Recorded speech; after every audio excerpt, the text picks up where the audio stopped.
Welcome back to Coding the Sounds of Music. In this video, we're going to learn how to read the type of note from the 5-lined treble clef. This information will help us to code in a Python program the note type and duration, and this is a good step toward writing our own music. Take a moment now to pause your video and navigate to Challenge 6.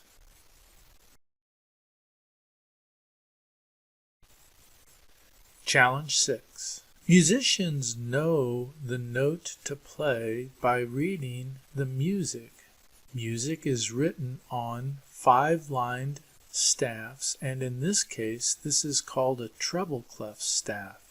Notice that it's a treble clef because of this fancy symbol over here, which is actually a crazy way to write the letter G. Notice that right here where these lines cross, the letter G is written.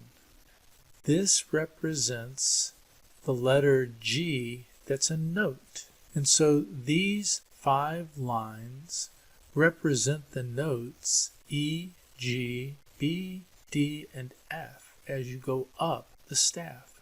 When a musician plays music, they look at the placement of the note symbol on this 5-line staff, and the symbol type, quarter, half, or whole, tells them how long to play the note, and the position on the 5-line staff tells them what tone to play.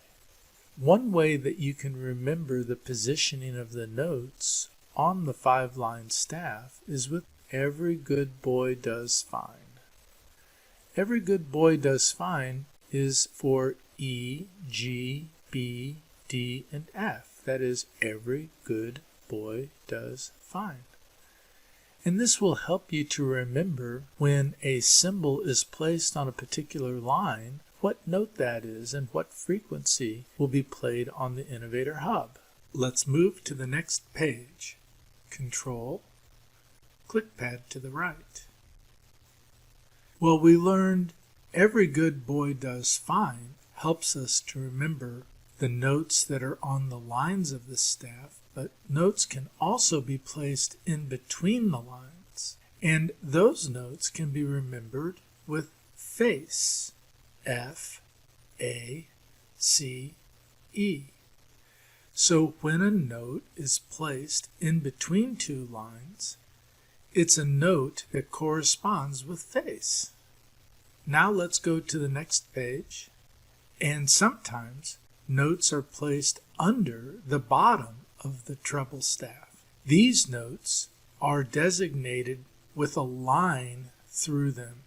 So, for example, this C note is the note below the C that is up in the staff.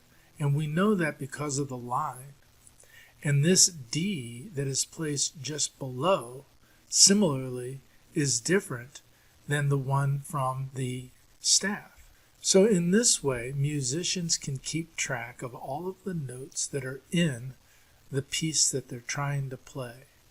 So remember, Every Good Boy Does Fine and face, F-A-C-E. Let's navigate to the next page. Control, ClickPad to the right.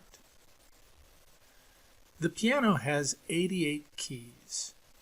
Those 88 keys span 8 different notes of C, each in a different octave.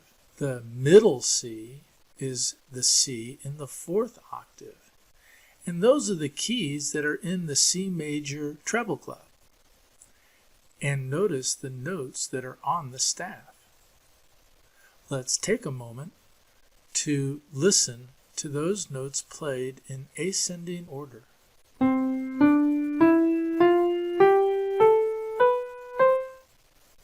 Let's go to the next page. Control, click to the right. Challenge 6.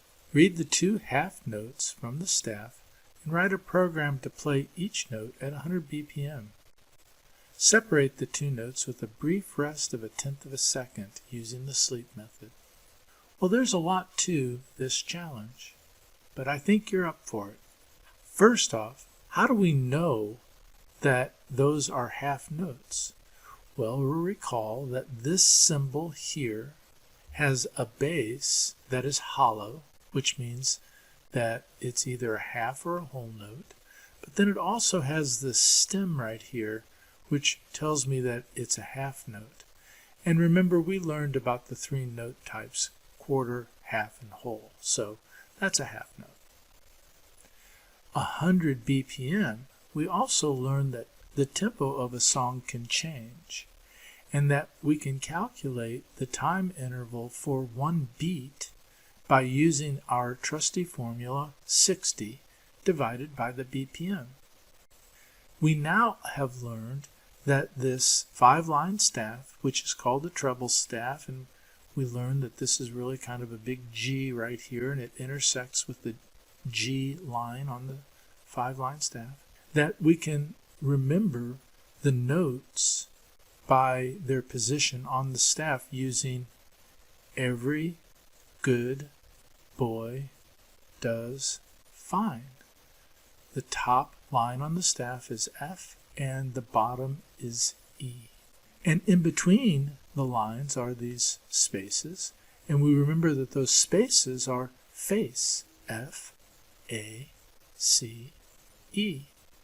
So I can determine what the value of the note is by looking at its position on the 5-line staff and knowing what letter it is. And the octave comes from the fact that this is the C major scale and that it covers the 4th and 5th octave. So this must be this must be a G, and it's in the 4th octave, so this is G4, and it has a value of a half note, which means it gets 2 beats. We learned that the quarter note gets 1 beat, the half note 2 beats, and the whole note 4 beats. So let's remind ourselves of how we calculate how long this note is going to be programmed for. To do that, I'm going to press my trusty scratch pad button, and I'll use my formula 60 divided by my beats per minute, my tempo, which is 100, and I'll press enter, and that gives me the fraction 3/5. To get the decimal equivalent of that, I'll press Control and enter. So that's 0.6 seconds. But remember, the half note gets 2 beats. That's just 1 beat, 0.6 of a second. So I'm going to multiply this by 2. So it looks like my note needs to be programmed for 1.2 seconds. Great. Now I'm armed to program this thing. I'm going to program G4 for 1.2 seconds. And then I'm going to use a rest of 0.1 seconds. Great. Well, let's go to the next page. And I'm going to move my cursor down to the next line using the trackpad down. I'll choose Menu and number 8. And from the hub, I'll choose the built-in devices, number 2. And this is sound. And I want the method for note. I'm going to be playing G4. So G4, I'm going to press the Shift key and the letter G followed by the octave 4. To go to the next prompt, I'll press the Tab. And I calculated that this note has a value of 1.2 seconds. So I'm going to play it for 1.2 seconds. I'll use the click pad to go cursor once to the right. Then I'll press enter. Now I need my sleep command. So Menu, Hub, Commands, Sleep. 1.2 seconds. This will give the hub the amount of time needed to play the half note of G4. Again, I'll press my click pad once to the right to get out of the parentheses and press enter. Now let's put in that rest of 0.1 seconds. So I'll do menu and hub and 5 commands and sleep. And my rest of 1/10 of a second, well, a tenth is the same as 0.1. And so there you have it. That's my program. I'll go to the next line by pressing enter. Now I'm going to play it for you. So I'm going to take my hub and I'll bring it to the microphone so you can hear it. And I'm going to press Control R. That was G4 for half a note. Let's do it again. That's pretty neat. That's a good example of how to write a Python code to play the musical note G4 for half a note. Well, now it's time for you to practice. So I'm going to go back, Control, ClickPad to the left once, Control, ClickPad to the left twice. Now, your task is to figure out what this note is and then code it right here after the example. You're going to have to put this example in. You did it in your calculator. Pause the video and finish your program. And when you have your program finished, resume the video and we'll wrap this up. I trust you got your program completed. We've come a long way in learning how to code the sounds of music. You've learned to read notes off of the C major scale's 5-line staff and to compute how long to play the note for based upon the note type of quarter, half, and whole. We're almost there to be able to write a piece of music on your calculator using Python. Please stay tuned for the next video, Challenge 7, and I'll see you there.